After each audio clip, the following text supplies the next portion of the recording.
Almanya Dışişleri Bakanı Pekin ziyareti sırasında Doğu Türkistan'da yaşanan insan hakları ihlalleri ve Tayvan'la artan gerilimler hakkında endişelerini dile getirdi. Almanya Dışişleri Bakanı Pekin ziyareti sırasında Çinli mevkidaşı Qin Gang'la yaptığı görüşmenin ardından 14 Nisan 2023 tarihinde yaptığı açıklamada Çin'in Doğu Türkistan'da işlediği insan hakları ihlalleri ve Tayvan'la artan gerilimleri hakkında endişelerini dile getirdiğini söyledi. Bakan Doğu Türkistan konusuna açık bir şekilde değinerek yaygın işkencelere ilişkin güvenlik iddiaları da dahil olmak üzere bölgedeki Uygurlar ve diğer Müslüman Türklere yönelik bir dizi hak ihlalini ayrıntılı şekilde ortaya koyan Birleşmiş Milletler raporuna atıfta bulundu. Haklı Doğu Türkistan davasını İslam dünyasına duyurmak amacıyla Kutsal Ramazan ayının 1. günü itibariyle başlatılan Malezya, Endonezya ve şimdi de Katar ziyaretleri kapsamında Doğu Türkistan Alimler Birliği Başkan Yardımcısı Mahmut Can Damoğlan ve Birlik Genel Sekreteri Abdülrezzak Ucat Hoca Efendilerden oluşan heyet 3. durağı olarak Katar'ın başkenti Doha'ya gitti.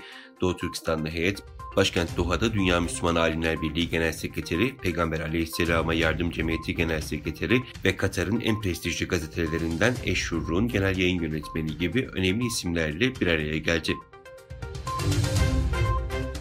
Çin hükümetinin yabancı kuruluşlarla Uygurlar hakkında bilgi paylaşan vatandaşlara sert önlemler aldığı ve bu kişilerin casuslukla mücadele yasası kapsamında yargılandığı ortaya çıktı. South China Morning Post gazetesinin haberine göre Çin Merkez Siyasi ve Hukuk Komisyonu 14 Nisan'da internet sitesinde yabancı sivil toplum kuruluşlarıyla Uygurlar hakkında bilgi paylaştıktan sonra tutuklanarak casuslukla suçlanan 6 vakayı yayınladı.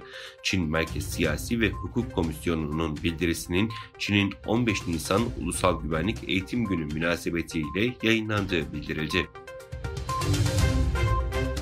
Çin Ticaret Bakanlığı sözcüsü Çin'in ABD'nin sözde Rusya ile ilgili bahanelerinin arkasına saklanarak Çinli şirketleri yaptırım listesine ve özel olarak düzenlenmiş vatandaşlar listesine alma hamlesine şiddetle karşı çıktığını söyledi. Çin Cumhurbaşkanı Xi Jinping Cuma günü Beijing'de Brezilyalı mevkidaşı Lula da Silva ile görüştü.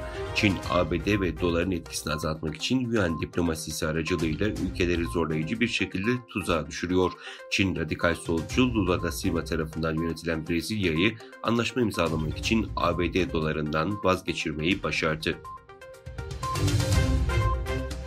ABD Temsilciler Meclisi Çin Komitesi Başkanı 3. Dünya Savaşı'nın gerçekleşmesini engellemek için Joe Biden yönetimini uyardı. ABD Temsilciler Meclisi Çin Komitesi Başkanı ABD'nin Ocak 2024'te Tayvan'da yapılacak başkanlık seçimleri öncesinde Pekin'le olası bir sıcak çatışma açısından maksimum tehlike penceresiyle karşı karşıya kalacağını söyledi. Pakistan Mahkemesi Çinli Devlet Petrol ve Doğalgaz Şirketi'ne yerel şirketle imzaladığı sözleşmeyi ihlal ettiği için $2,48 milyon ceza kesti. Pakistan Haber Ajansı'nın haberine göre yerel bir şirketle anlaşma imzalayan Çinli Devlet Petrol ve Doğalgaz Şirketi $2,48 milyon para cezasına çarptırıldı.